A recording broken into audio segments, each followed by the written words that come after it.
Hey, Carly. Hey, great to see you. How are you? Good. How are you? I'm okay, thank you. How's your morning so far? Pretty good. Pretty good. Not too bad. Busy, good, cold, all that fun stuff. How's yours? It's good. It's okay on my end. It's late afternoon already. Yeah. So, but the day's been good. The day's been good. Thank you for coming on. I know it's Thanksgiving tomorrow, holiday weekend, Yeah. and to take time to come onto the pod is much appreciated. This is going to be a fun episode. I'm looking forward to this. I'm Me really too. looking forward to this. Yeah.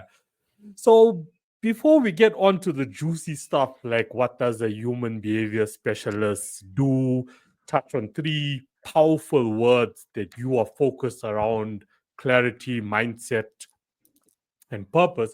Like, let's go back, to day one. Like, where it all started for you, starting your own business at 18 years old, which is great.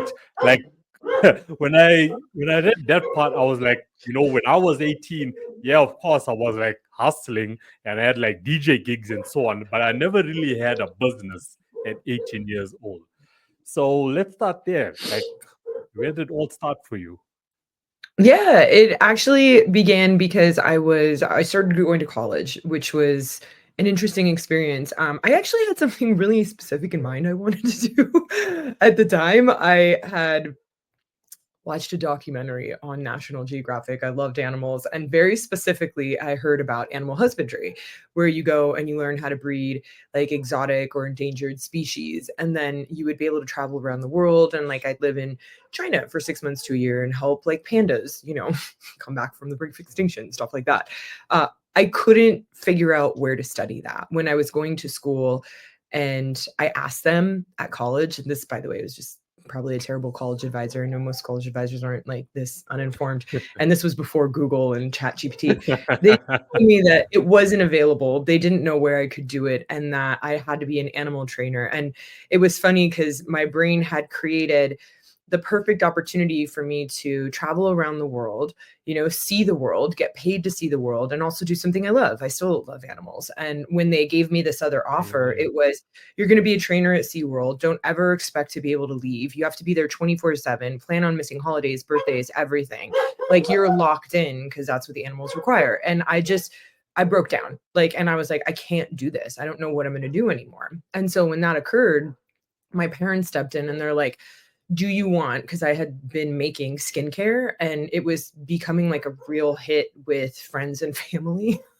And they're like, do you want to do this and try to create a business out of this? Because we had seen someone recently at kind of like this sort of open house sort of dynamic have a business like this. And I was like, is that feasible? And they said, we have a choice. Like my parents were like, we have a choice. We can continue to pay for you to go to college, but you're not doing well and you're miserable. Or we could take the college money that you were going to get and we could put it into the business. And so I decided to do the business. I totally failed, by the way, but it was one of the best experiences.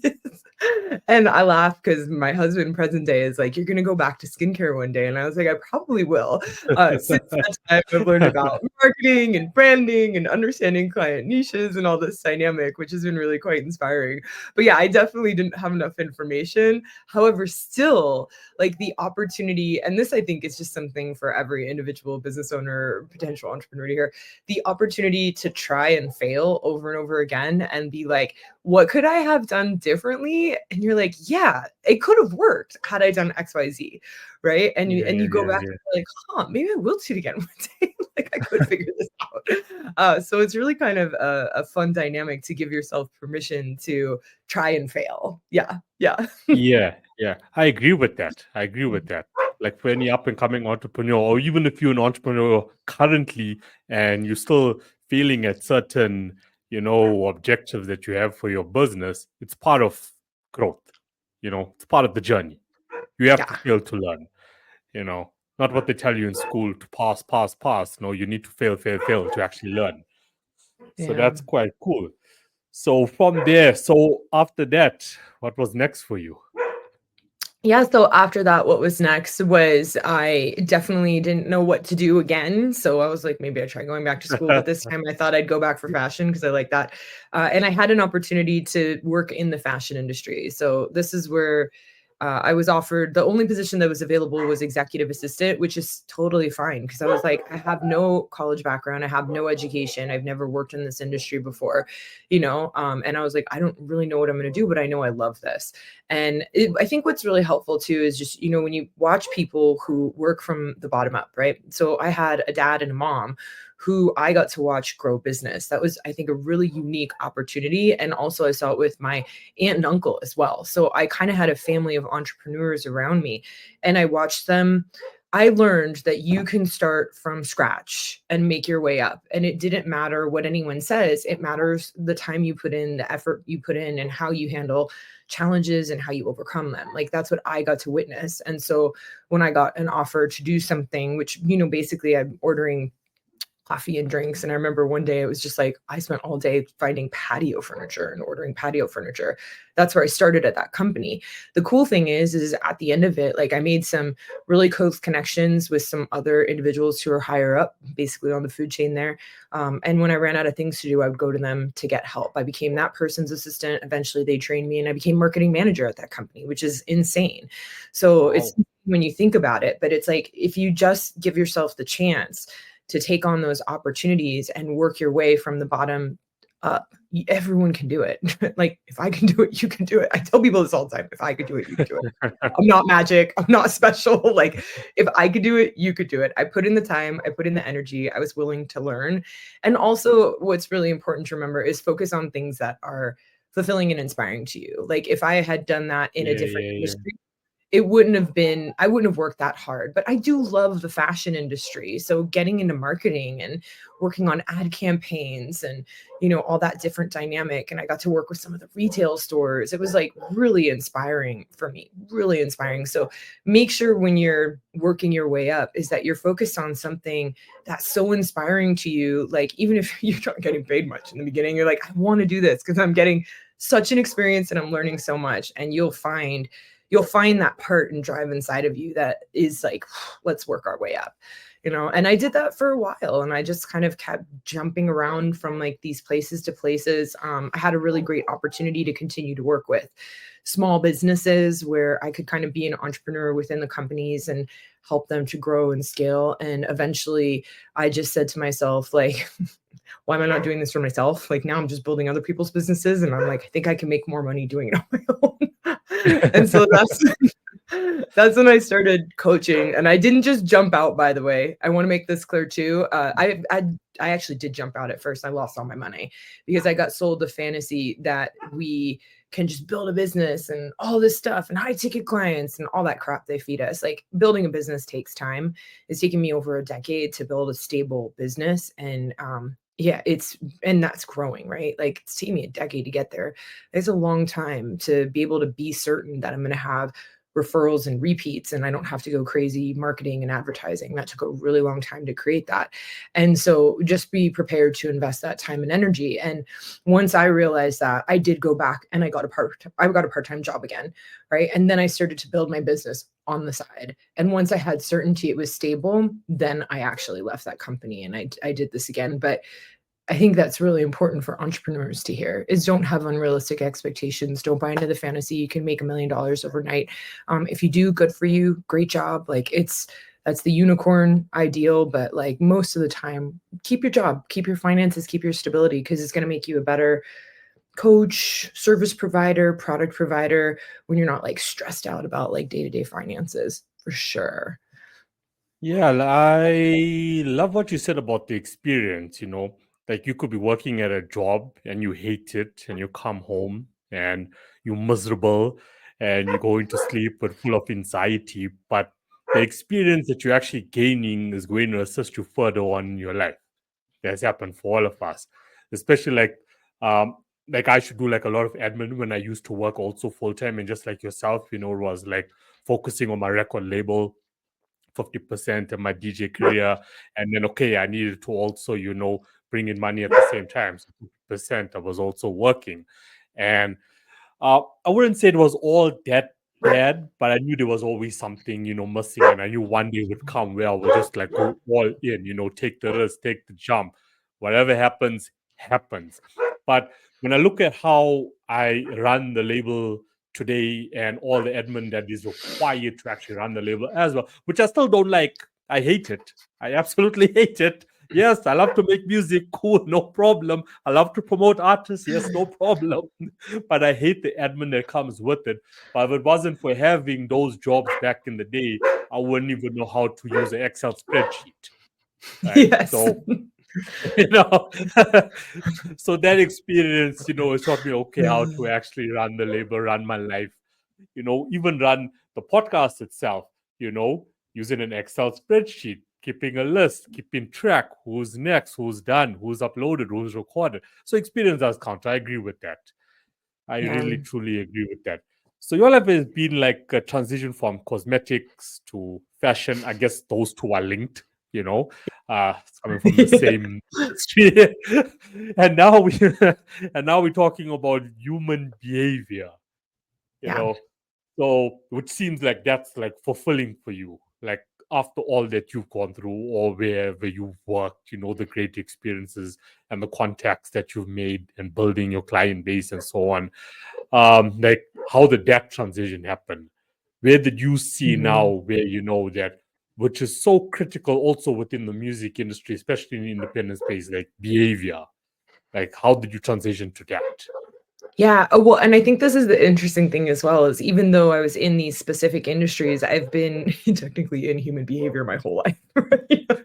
Right? So just even from the age of a kid, like my grandma, I didn't get it at the time, but she was like, she had all these Tony Robbins tapes and stuff. And every now and then Yeah. she'd listen to them while I was in the car. And, I'm like a kid, like I'm under like 4 or 5 years old, and I'm just getting all this like kind of feedback, and I have the entrepreneurship.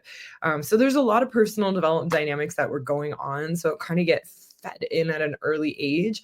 And I think it just really started to stick when I started to have the opportunity to manage individuals, right? To manage individuals, to manage circumstances. And it actually first started in that fashion company for sure, to a greater degree, because I got a lot of leeway. And anyone who's ever worked in the fashion industry know there's a lot of personalities. There can be a lot of volatility.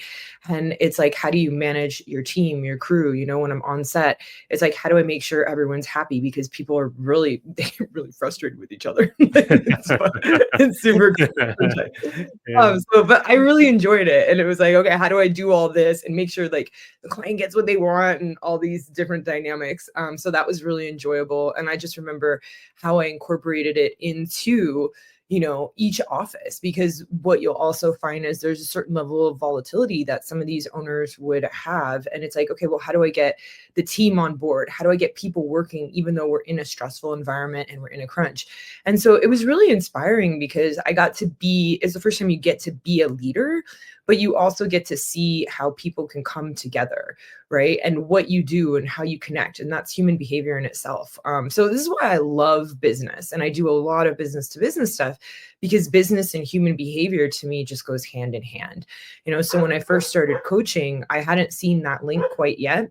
And so, I coach, and I would just coach on whatever regular stuff. But now it's like, I started to notice this pattern, is any repeats referrals I would have were mainly focused on individuals who are entrepreneurs, business owners, individuals who want to become entrepreneurs, because technically, that's what I'm doing. That's what I love, is I'm combining the business and the human behavior aspect.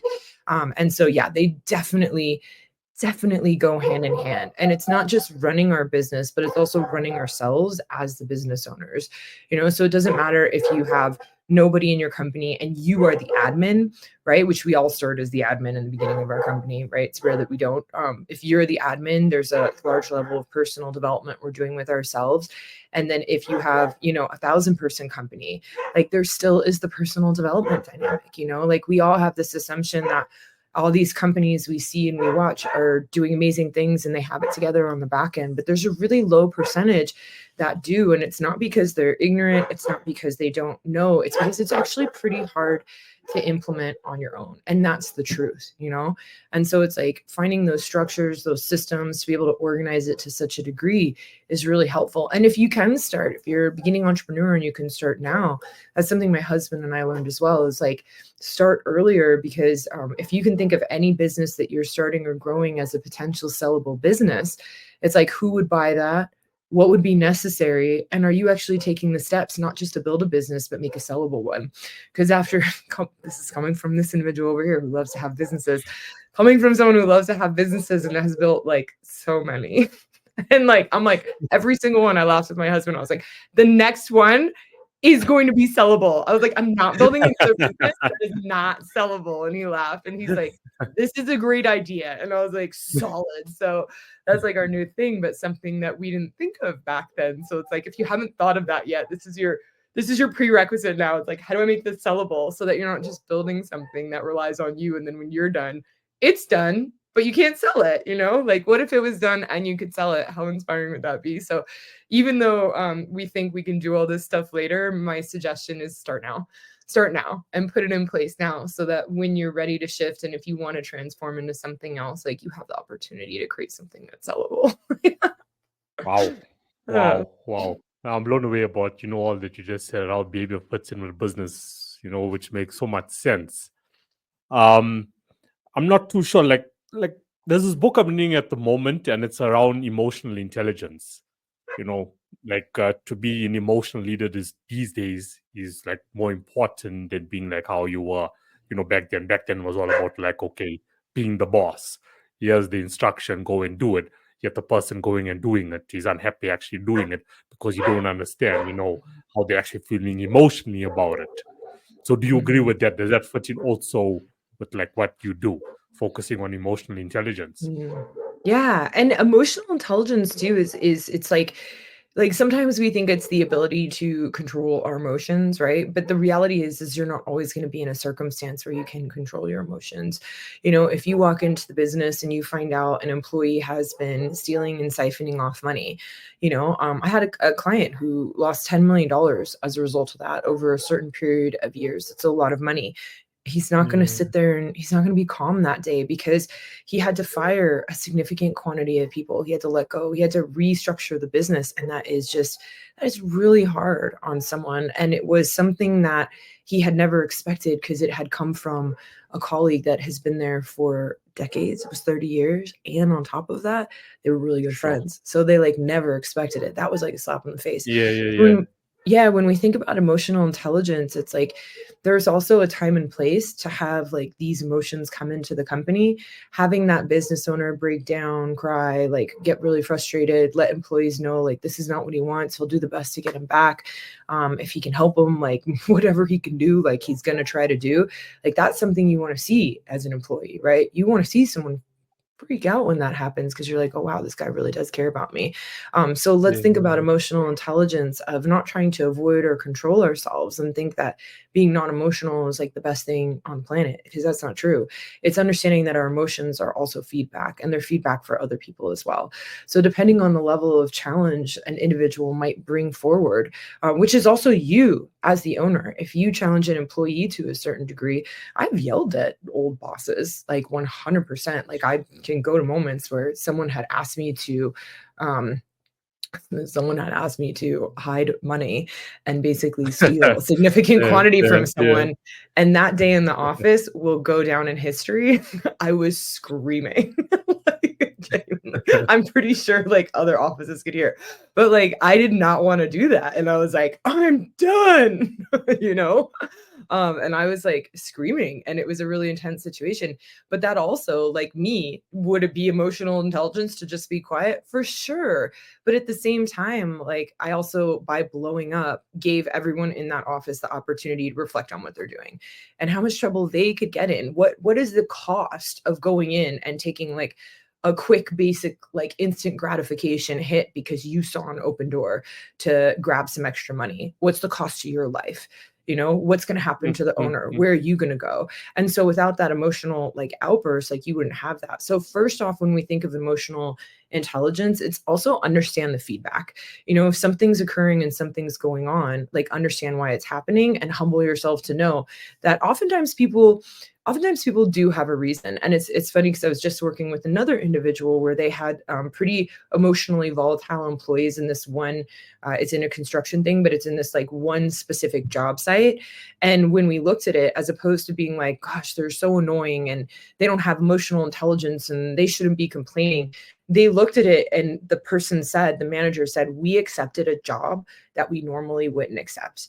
And we can't do that because our team hates these jobs and they're not thriving, they're surviving, they hate what they're doing every day, and that's why they're emotional. And so that's emotional intelligence, is understanding why these individuals are emotional. And then they actually went back and said, listen, like most of them, they were already considering giving a raise. They gave them a small raise and said, hey, let's actually dive in and let's make sure like we'll get you through this, and we promise we'll never take a job on like this again. We went against our own core principles. And so that was emotional intelligence, taking personal responsibility, listening to the feedback and moving forward.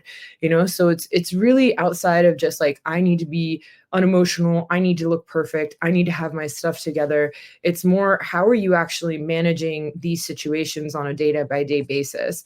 You know, if there are moments that you flip out, your employees, your boss, you know, it's like, why are they actually doing that? You know, and by the way, I've had bosses flip out on me as well. And then I sit back and I'm like, yeah, I deserve that.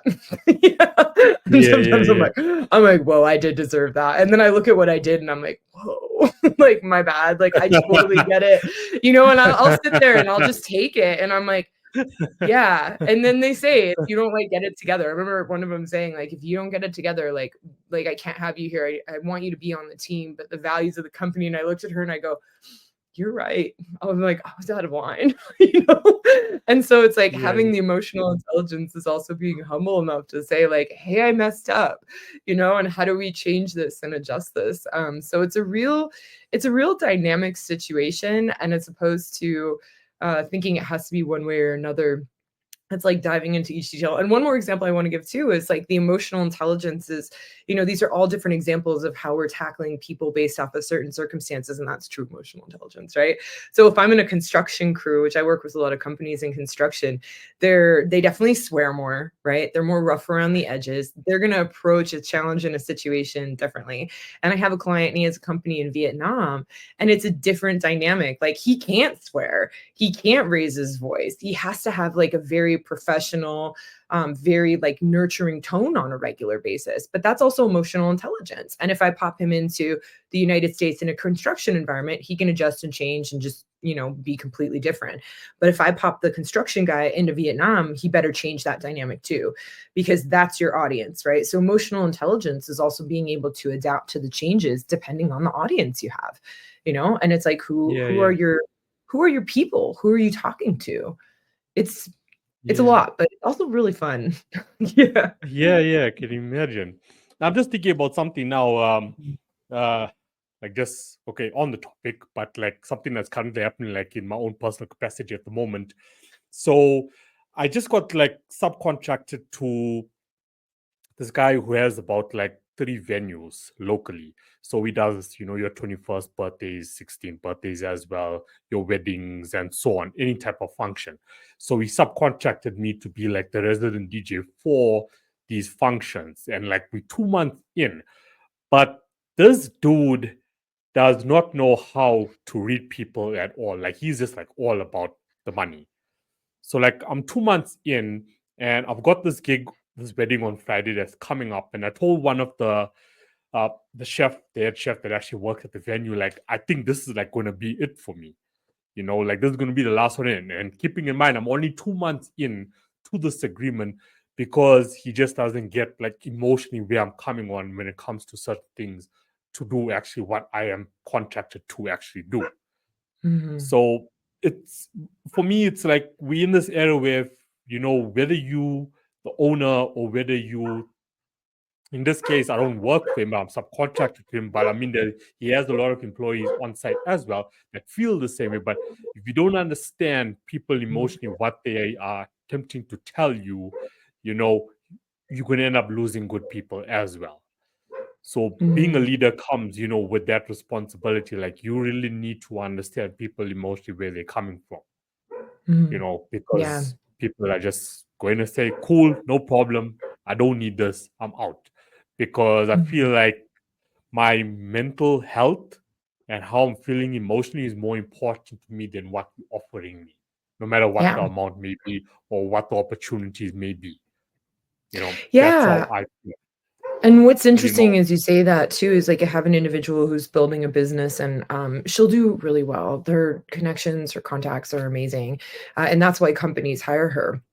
And she's moved from one company to another. And in each one, she wants to work so bad and she wants to move forward so bad. And there's chaos within the company. There's a lack of connection, communication.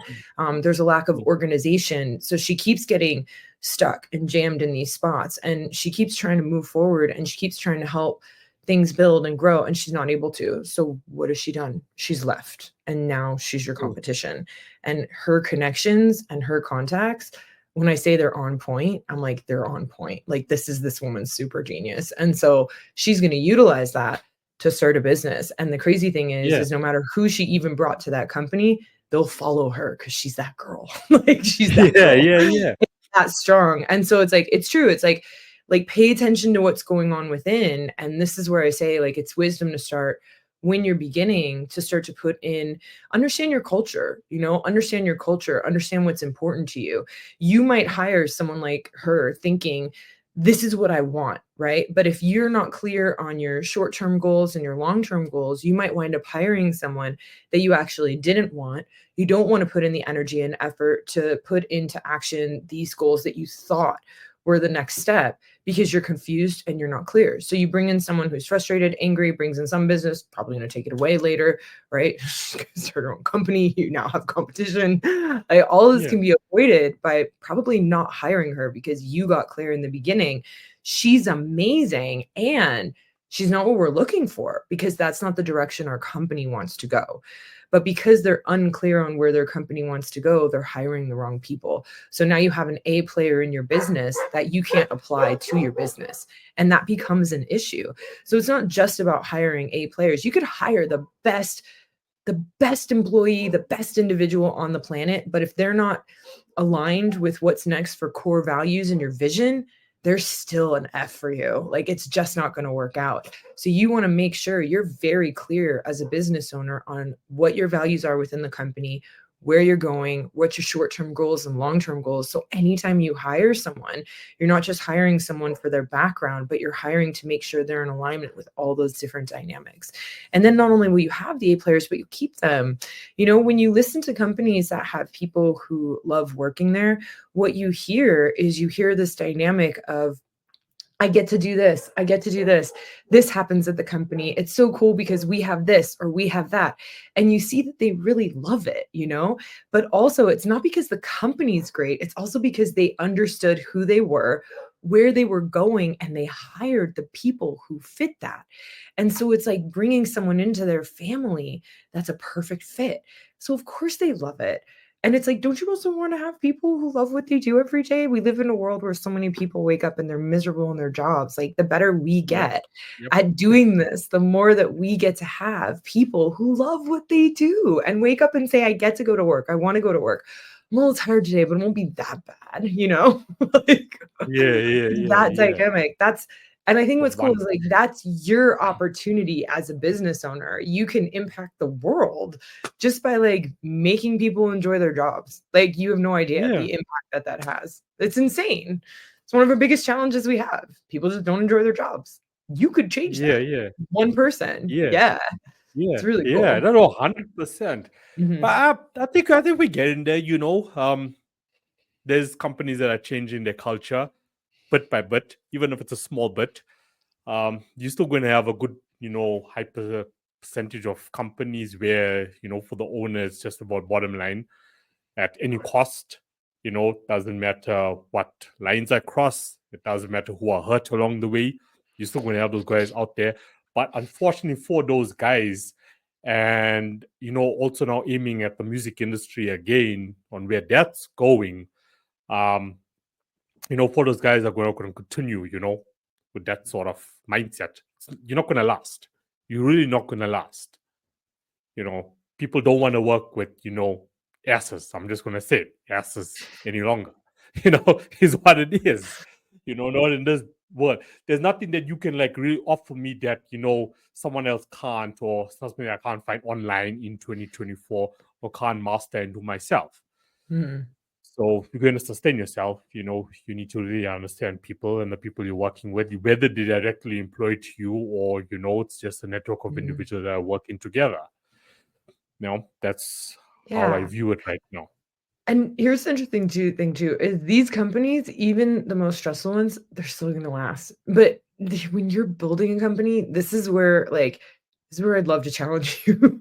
Like, think about something that you did when you were younger that, you broke a law or something, or you're messed up. Like, I remember when how old was I? I was like 11 years old, and I went to Raging Waters with my friends, and we stole bracelets, and we got busted, and we got kicked out of Raging Waters for a year.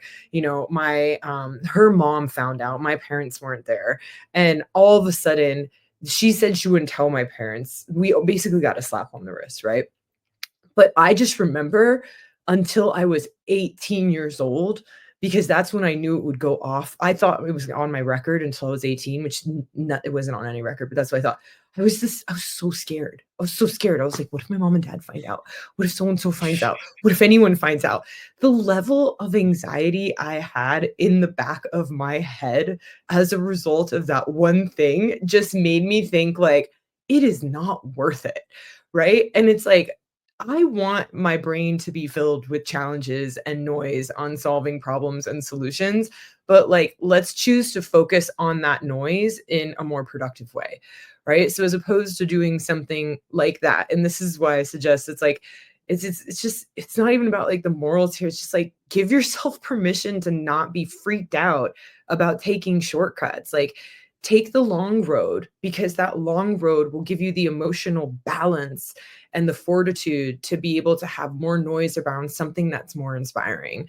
That was a solid lesson that I learned, a solid lesson. So when people talk about shortcuts nowadays, I'm like, I'm cool. I'll just take like the long road. Like, that's fine for me. And then I don't have to think about the things that they're thinking about and concerned about. I don't have to consider it. I don't have to think about it. And then the challenges I want to face, I say, okay, is this a challenge worth facing? And I'm like, yeah, this one is one that's worth facing. And this is one that I want to dive into. And it doesn't require the shortcuts. It's actually like a long-term thing. Like, even this morning, I haven't talked to my husband yet, but I was looking at like a new investment opportunity. And I'm like, okay, if this completely failed, what would it cost me? Right. And I'm like, all right, it costs you X% of your net worth. And I was like, can I handle that hit? And I'm like, yes, I can handle that hit. And if it works, what would I gain? And I'm going through all these different dynamics. That's going to be my brain noise. That's what I choose. And so when you really think about it, it's like, pay your taxes, don't take the shortcut, do those things that aren't going to cause the brain noise in the back of the head. Like, am I going to get in trouble? Am I going to get in trouble? Am I going to get into trouble? Because eventually, it probably will catch up with you. Like, and then that's just like a pain in the butt, like there was an individual that I knew who skirted taxes for 20 years, was making hundreds of $1,000s a year. And then all of a sudden now they're broke and on welfare, because they had all these penalties and the government seized their business. And it's like, eventually you get caught up. So this is that brain noise. It's like, is it really worth it? And it's like, can I just believe in myself to take that long-term road that's harder? Can I put that faith in myself as opposed to taking those shortcuts? And that's really going to help you to stand the test of time as an individual, but also as a company. You make your life easier. You're going to have problems no matter what. You're going to have things that come out of left field. Like, just make it a little bit easier for yourself, And you're actually going to enjoy it. Mm. You're going to Yeah. enjoy the process. The difference between joy and happiness, like taking the long road, you're actually going to enjoy. Enjoy what you're doing as long as you're doing, which now leads us to the three words we mentioned at the start, which you focus on. The reason we take the long road, the reason you have taken the long road, is because it's driven by purpose. There's purpose behind it. There's purpose behind what you're building. Mhm. So people who do take the short road, my opinion, is because they haven't found out what their purpose is and what they really love, enjoy doing. Would you agree Yeah. with that? It's that instant gratification. And so there's the instant gratification of I'm going to get this reward and I don't have to put in much effort, right? And the truth is you're absolutely right. If there's something very important to you, it's not, I don't need to put in enough effort. It's what is the effort that I'm going to expend to get there? And what is that today? And then what's that tomorrow? And what's that next week and the week after and then the year after? And in 10 years, what does that look like? And so it's true. It's really important to connect to that deeper why. And it's like that marshmallow experiment they talk about. It's like, do you want one marshmallow now or two later? Right. But you just have to wait. Right. So what's your why that's big enough that you'll take the two later? You'll sacrifice, in a sense, today to get to tomorrow, to get to 10 years from now, because that's the thing that along the way you enjoy the journey, like genuinely, and not because it's easy, but because each step you see that it's a small step of progress, no matter how challenging it is. You have these mini steps of progress. And then at the same time, you're experiencing parts of yourself that you wouldn't actually access if you weren't challenging yourself to get to these next stages. And again, this is where it's like, I say it all the time, I'm not special. I'm not special. I'm stubborn. Like, I'll say that, like, I'm really stubborn, and I am so stubborn. I don't want to do things that I don't want to do. And so that really assisted me in making sure I was focused on businesses, companies, even working places that I enjoyed, right? Just because I'm stubborn. Like, and I'm like, I don't want to do that. Like, I'm a little bit of a snob about it, and I have been a snob about it. And that stubbornness is what made me go into these areas. And my family laughs at me all the time. I say stuff, and they just roll their eyes, and they're like, "She's serious, though." I am serious. And I'm like, I am serious. I'm gonna do it. Like, this is gonna happen.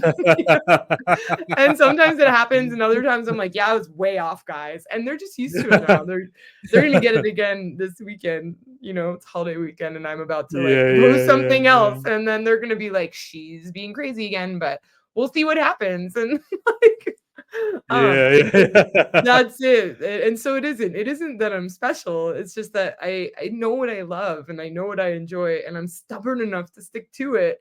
And what I realized is when you're doing things like that, the challenges become inspiring. Even if you're like in the shitter and it's really hard, you're like, I could do this, I could figure this out. I don't know how yet, but like, and your brain gets objective, and it's like, what can you do? Where can you go? And all of a sudden, all these things come together, and then you just sit down and start to put it in place, and eventually you get through it and you go, I did it. And that's what happens when you're focused on things that are important to you.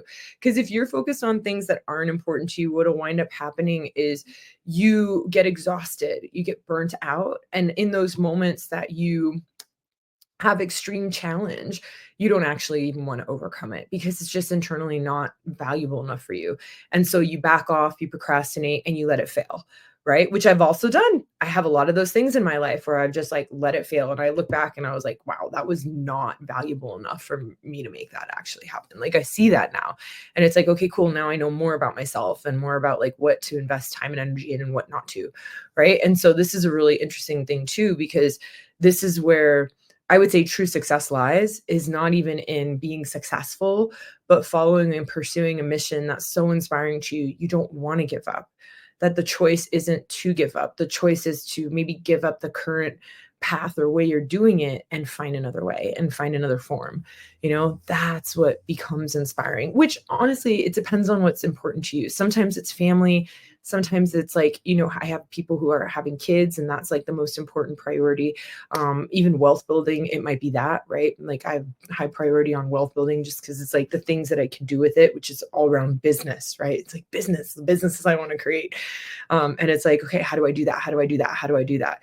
And so when you really focus on those things that are inspiring, it's like, you create the things that you love. I have one client who he's building businesses. He loves helping people, but at the same time, at the core of what he's doing, it's really for his son. It's really for his son, to make sure that his son gets the opportunity. And he is at a very young age to already find his mission, his vision, his purpose, and execute that. And you're watching this one man like do all of these things for this one kid. And that's how important. So find that why. Because when I see people who are connected to that why, like, they definitely get on the phone with me and they are having a hard time, and And this is the commonality. Man, things are so crazy right now and they're so hard. And they go, but it's good, but it's good, but it's good because it's bringing me this and it's bringing me that and it's bringing me this. And sometimes they're so stressed out, they're in tears and they're like, but I'm getting this and I'm getting that and I'm getting this. And we just go through and do some extra personal development work to release some of the stress around it. But that's the difference in language, where if I find someone who's not connected to that, they're like, man, I'm so stressed out and I hate this and I don't want to do it anymore. And I hate my life and it failed and I can't believe it. And so it's like really connect with that deeper why, that deeper purpose, because that's going to get you to that place where you wake up and no matter what's happening, you're like, it's so hard, but I see that this is bringing me to this spot, because you see the end, you see the vision, you see the mission, you're working towards it, you're working on it. Yeah, what you said there about, knowing that why. I mean, for myself personally, like, transitioning over the last year into a consultant for independent artists, especially coming from the lower and middle class, who don't get a lot of opportunities or don't have the means to actually get the opportunities or don't have, the basic tools of having, a laptop or access to internet to self-educate themselves, is that they're extremely talented. They love what they do, but they haven't found the why. So you're on point about that. They haven't found the why am I doing this? And, I realized for myself, a few years ago that, look, even though I'm making this music and I'm building this label and I'm building my artistic career, there has to be a bigger purpose behind it. There's something that was, missing. And, and a lot of them don't know what that why is. They may come in and say, okay, they think of a why. Like what I always start with the guys is self-awareness. So like, I got like about 10 questions that I put together on a sheet, I hand it over to them. And that's the starting point of the process. Not that we're just going to jump into studio, boom, that's it. And you'll be surprised, when you read these answers, that people don't even know what that why is. They don't know who they are. They don't know why they are. They don't know why they want to be a musician. They don't know why they want to be a composer or a writer. There's no deeper meaning behind it.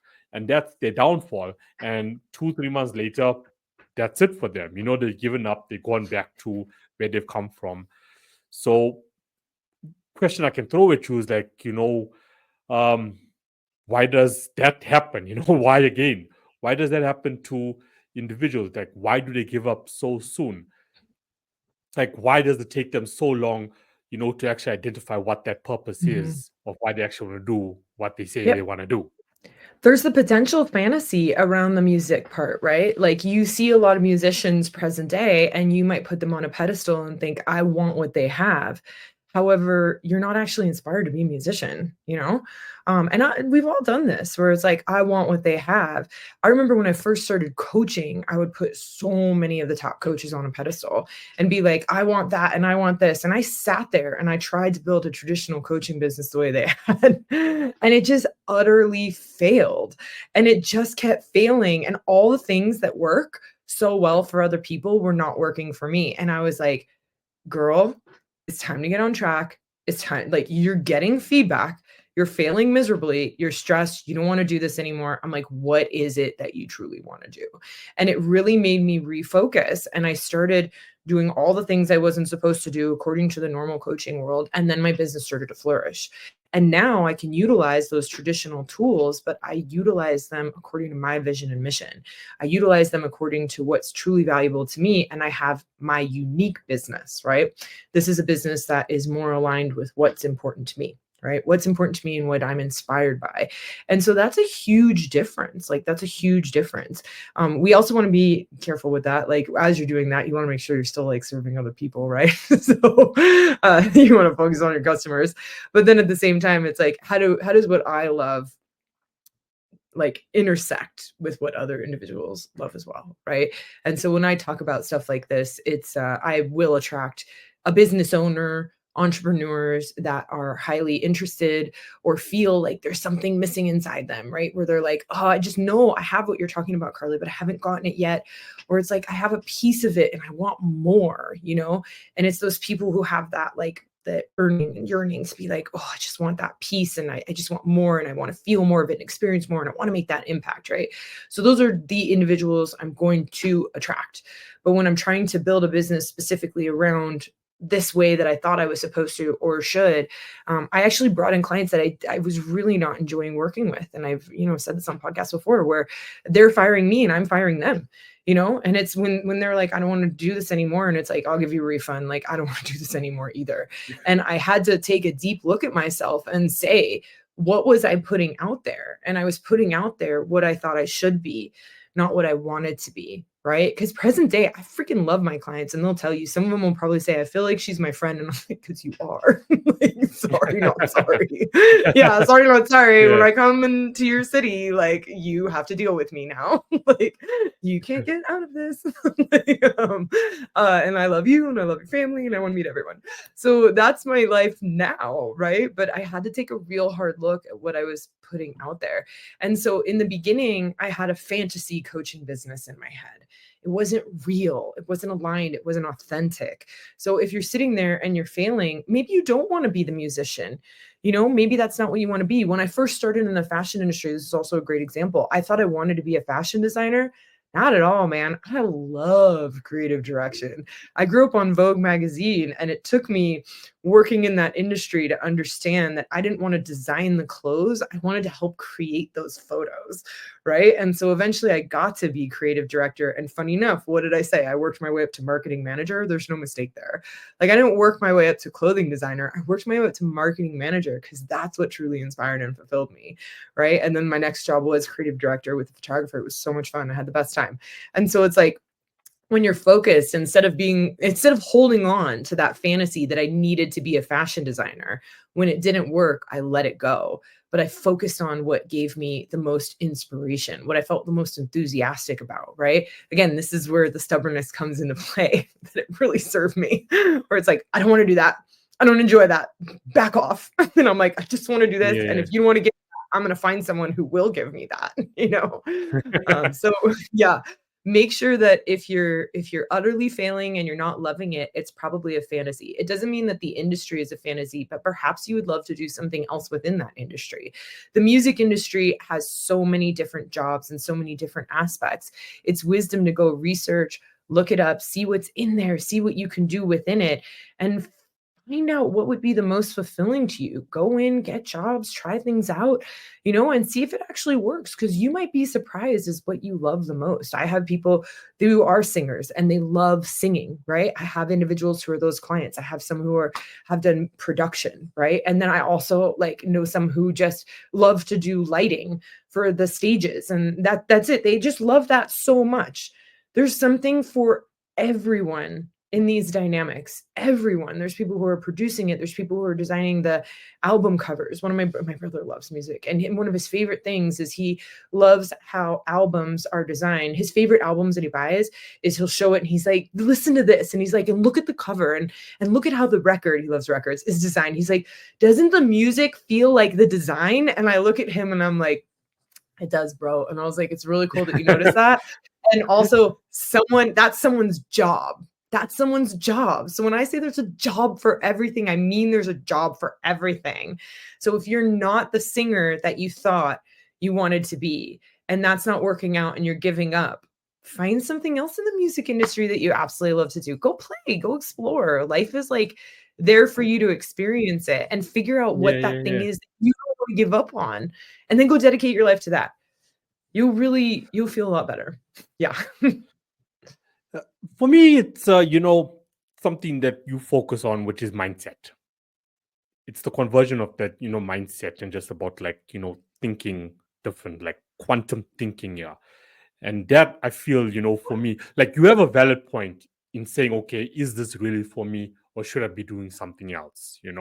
We change as we move along in life. We don't have it all figured out at 18, 20, 30. Sometimes it can even be at 40, 50, 60 that people actually figure out for themselves, hey, this is what I want to do. Let's look at KFC, for example, typical example right there, But I've just come across so many artists who are talented. You get the feeling, okay, look, they want to be in the industry, but they don't want to put in the work, the effort, the time, the energy to actually build themselves up. So you get, and it comes down to mindset. And what you did with Clarity, I actually laughed when I saw this, because there was a conversation I had with another artist a few weeks ago, and we touched on clarity. So of course, like we were on the same page. Okay, clarity on where I want to go, where I want to be in the next 5 years, in the next 10 years. But I love what you've done with your definition on is why am I still stuck? Clarity on why am I stuck? That Yeah. was cool. That's awesome. So how did you get to that part there? Because I was even thinking to myself, like, like I haven't put clarity on why am I stuck? Could be on a task, something's not working out at the moment. Why isn't this track coming together? Or why isn't it streaming as much? Like, why am I stuck? Clarity on why am I stuck? Which is so new to me as well. So how did you come up with Yeah. that? And so this is the interesting dynamic too, is if you're not moving forward and you're not willing to do what it takes, there's a fantasy. Just straight up. Like people don't want to hear it, but you have a fantasy that this is what you want. And there's either something in it that is holding you back from doing it, or it's the exact thing overall. Like I just remember sitting there, like there was an individual that I was working with convinced that they wanted to do acting. And when we check in and see how much they're acting, it's absolutely nothing. They just watch movies. That doesn't mean you're going to be an actor. You also live in LA. Like, are you going to, like, I asked the questions, well, are you going to, I forget what they're called. They go when you actually go and you apply for basically an acting job. I actually forget what they're called. Audition. But auditions. I was like, I don't even remember what they're called. Audition. Are you going to auditions? No. I was like, do you even have any like pictures like to submit to go to auditions? No. Do you have an agent? No. Like, what are you doing? And it's like, well, I've wanted to be an actor for like 10 years now. And I'm like, no, you don't. I was like, you absolutely do not. You live in one of the places where like I have more acting jobs than you. And I just like that's crazy. Like my IMDb is significantly stronger than yours. Like, how did that work Appearing out? on a podcast is acting, like Yeah. And I'm organic like, acting, but this is it. Like, if you're not willing to do it, it's like drop the Yeah. fantasy. But it's like, what is your life demonstrating that you are putting the energy effort into? What does your life demonstrate that you're going through an incredible amount of pleasure and pain for? It had nothing to do with acting. It was a completely different industry, but they so much had it wrapped up in their head that they should be an actor that they just sat there beating themselves up. And when they transitioned out of that, they gave themselves permission to like do what they really love. They really love relationships. They really love that dynamic. That was really important to them. And they also were a coach as well. So that was really helpful. And going into that, because there were some things that I would just laugh. This person is a friend of mine as well. And I'll just laugh because we'd be out to dinner or something and they'd say something. And I'm like, I don't know why you're not packaging this. I was like, you're hysterical. This is amazing. I was like, this is a program. This is a workshop. But people would love this. And I was like, and you're obsessed with it. And you're refining it every day. So here I am watching this individual be obsessed with something, go through these challenges, learn something on a daily basis. And they think they should be an actor, when I'm like, this is your genius. And then they go and they step into that genius and they feel better and they're enjoying themselves and they're succeeding. Right. So it's like, this is a thing. This is an extreme example of where some individual has been so disconnected because of a fantasy that they keep pursuing something that's not important to them and they keep beating themselves up. Right. So that's one of the extremes. There also could be components of it that is a fantasy. The whole thing might not be a fantasy, but this is part of the mindset of humbling yourself. Humble yourself to take all this stuff off a pedestal. Humble yourself to take a real deep look at your life and make sure, like, is this a fantasy or is this a real goal? Like I was looking at an individual and they were really struggling in this sort of aspect of building their business, right? And so when they were building their business, they're stuck, they're burnt out, right? They did not have a fantasy on their business. They had a fantasy on a component of the business.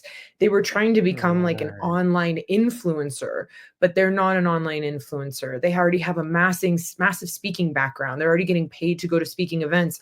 And I was like, why do you think you need to do this? So we had to clear that fantasy and be about being the online influencer and give them permission to be the in-person influencer.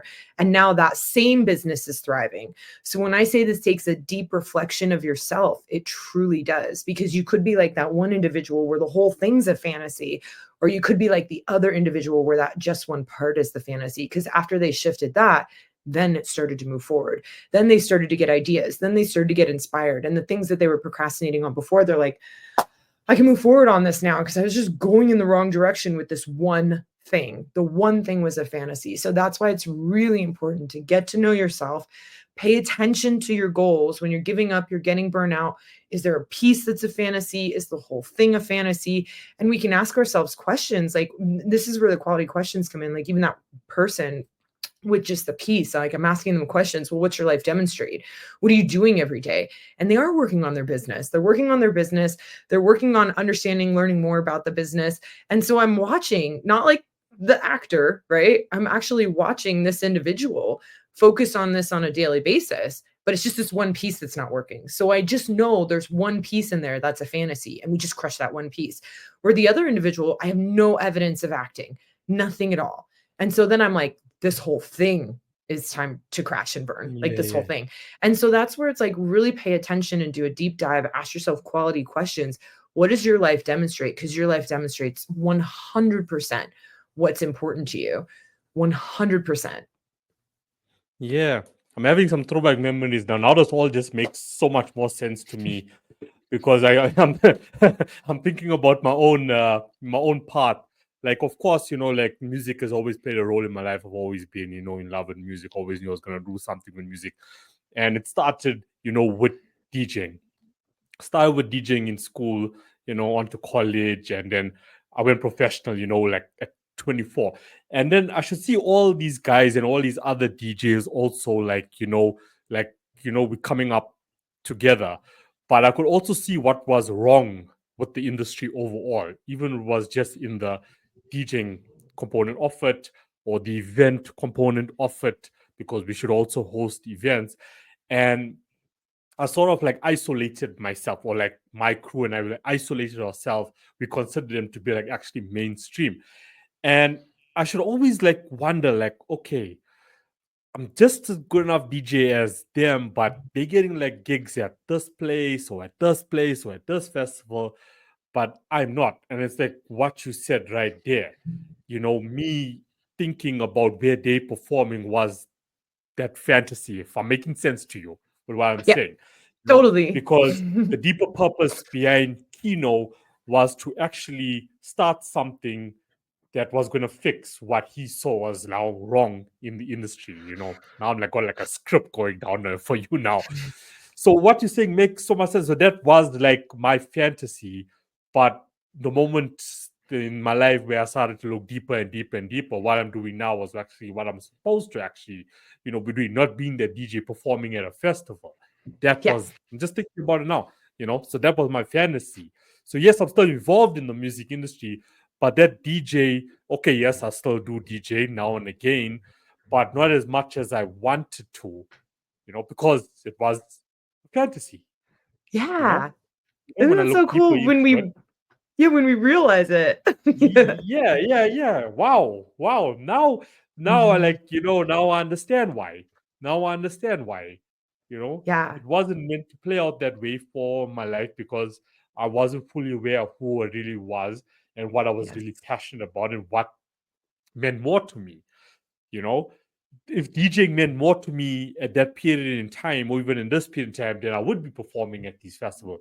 But no, what meant more to me was to, you know, have my own record label for independent artists, create opportunities for them, promote them as far as possible as I can. And if they are willing to go all the way with me, cool.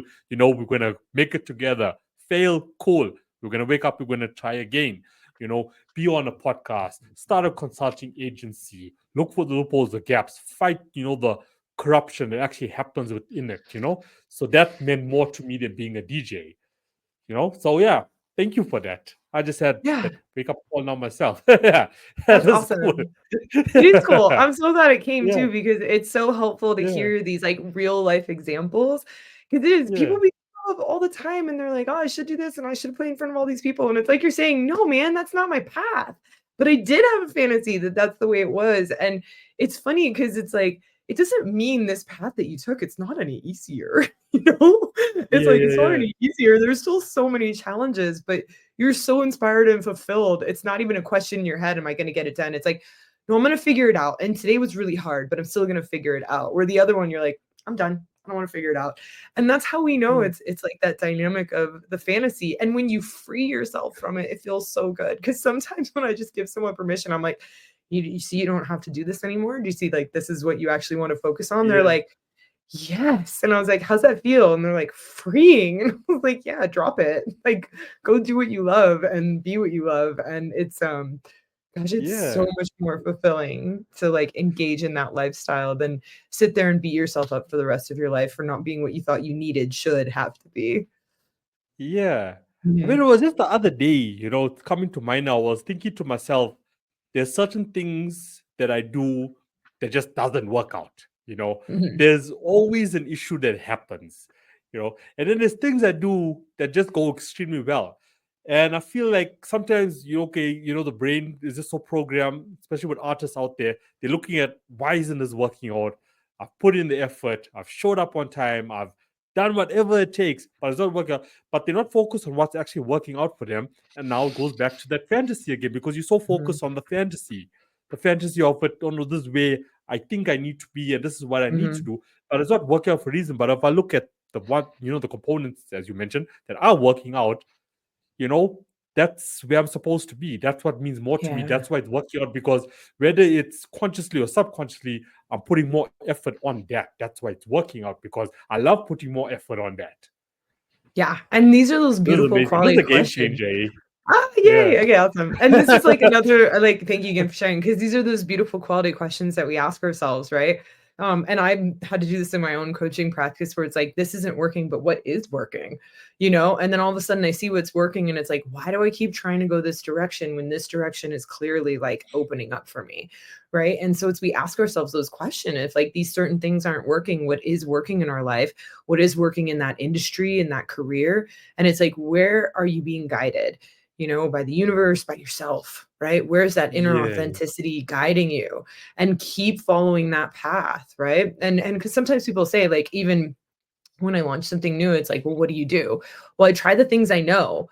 And then whatever works and whatever sticks, that's what I like to like go in and I like to work on more. And I like to innovate in that area because that's the area that I can see that I'm being guided to go, right? Like this is where it's working. And if it stops working there, it's like, okay, am I meant to shift? Am I meant to transition, or am I meant to refine and repeat, refine and repeat? Most of the time it's refine and repeat. It's refine and repeat. How many times do we refine and repeat in our business? And there are going to be times where we innovate to like get to the other side of, just society being society. Like everyone wants something new and different. And that's what we're here for. We're working on it on a regular basis as business owners and entrepreneurs. Thank you for the challenge, humanity. And so those are going to be the times we innovate, but you still want to Yeah. stay close enough in your lane. Like you innovate in the specificities that you have. So yeah, it's like find what works and like just keep pursuing that because you're already doing it. And it's just a waste of time to continue to beat yourself up for the rest of your life. Yeah, no, this makes so much sense. As I Mm, said, this is the game changer. This is yeah, truly, that's like awesome. as I said, thinking about myself, my own growth, and now, of course, for listeners, this is going to be like a game changer for them.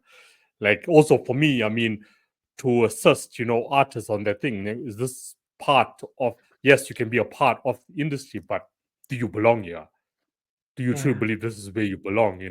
That's really going to assist.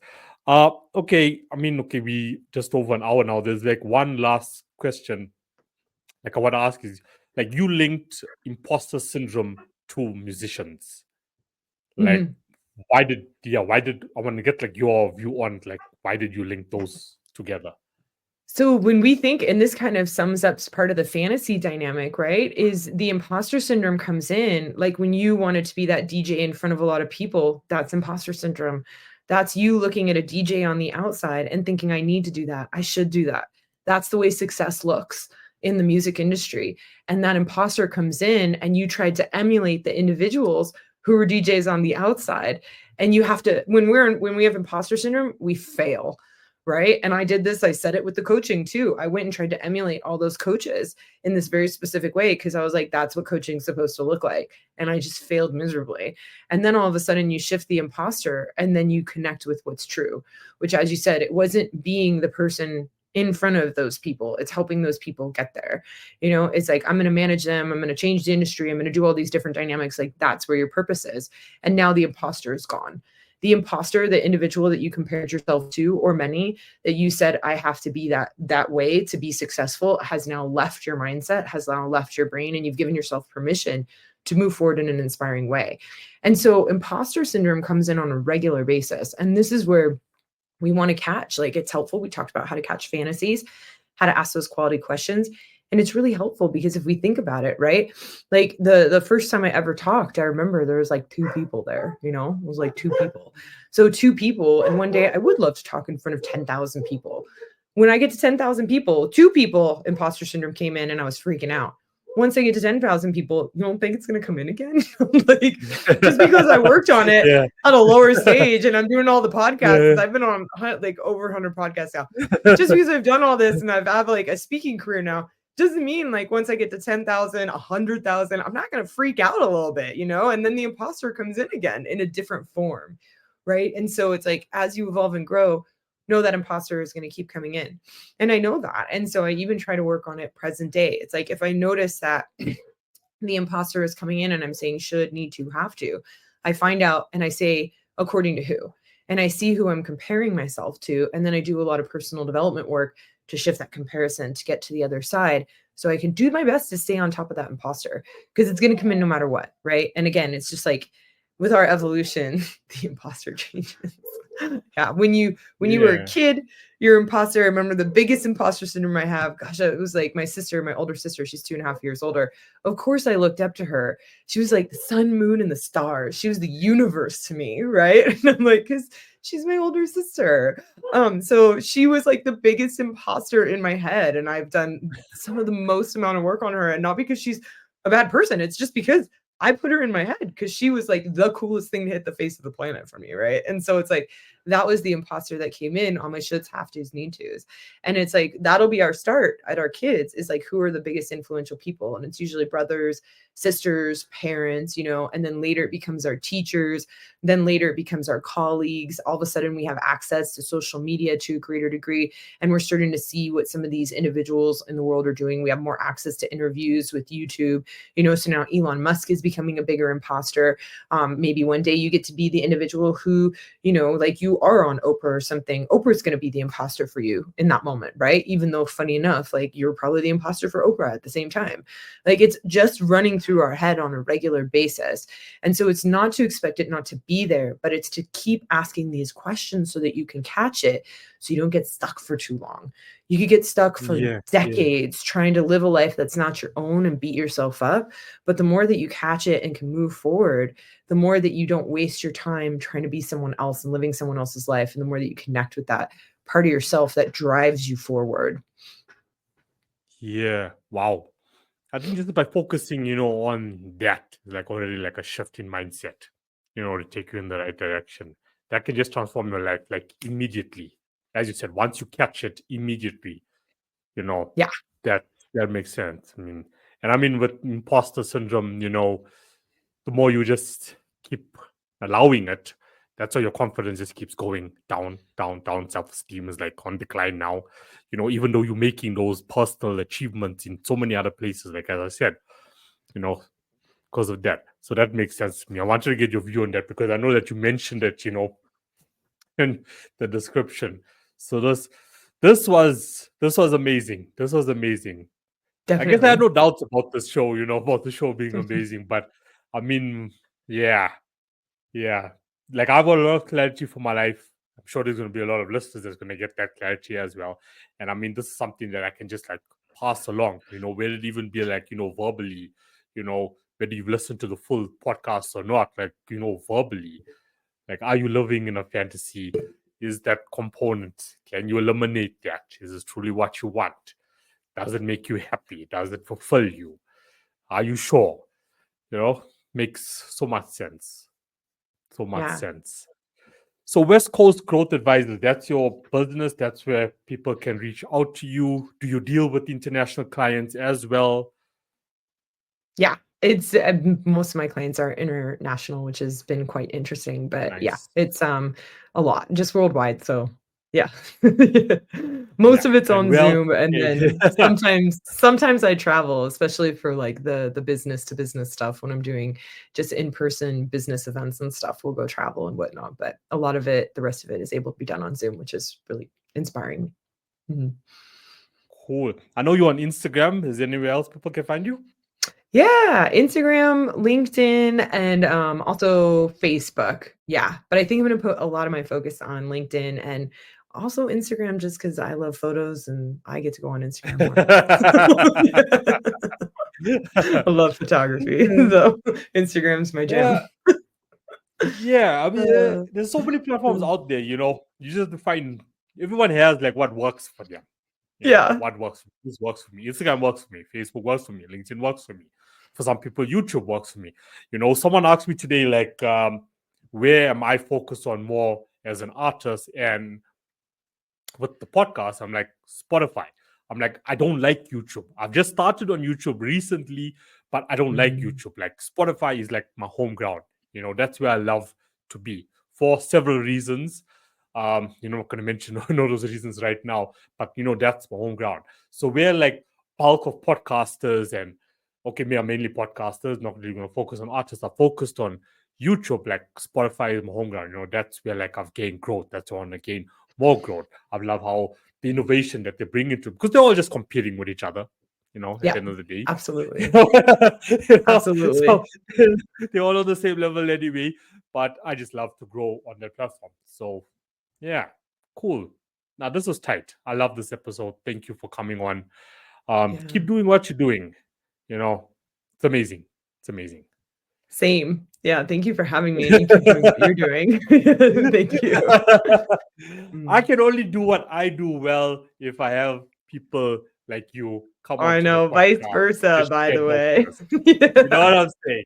Like, if I don't have dope people such as yourself Uh, coming on and sharing dopeness, what I do, uh, I think is going to lose some meaning somewhere down the line. yeah, vice It versa, would be by a the way. fantasy. This It is would the be another same. fantasy. You know, Put it that way. Uh, Like, if it wasn't for, like, I've only in 2024 that I've started bringing guests onto the podcast, and I started off the podcast like in 2021.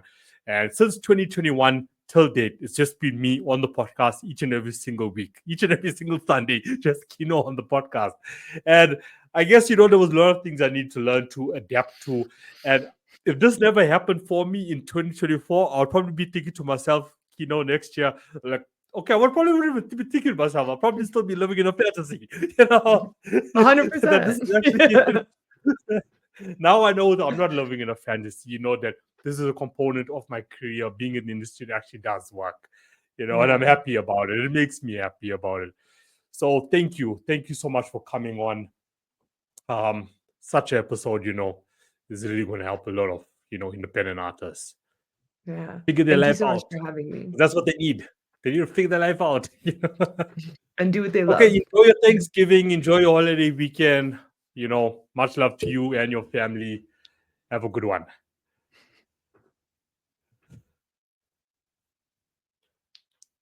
Thank you.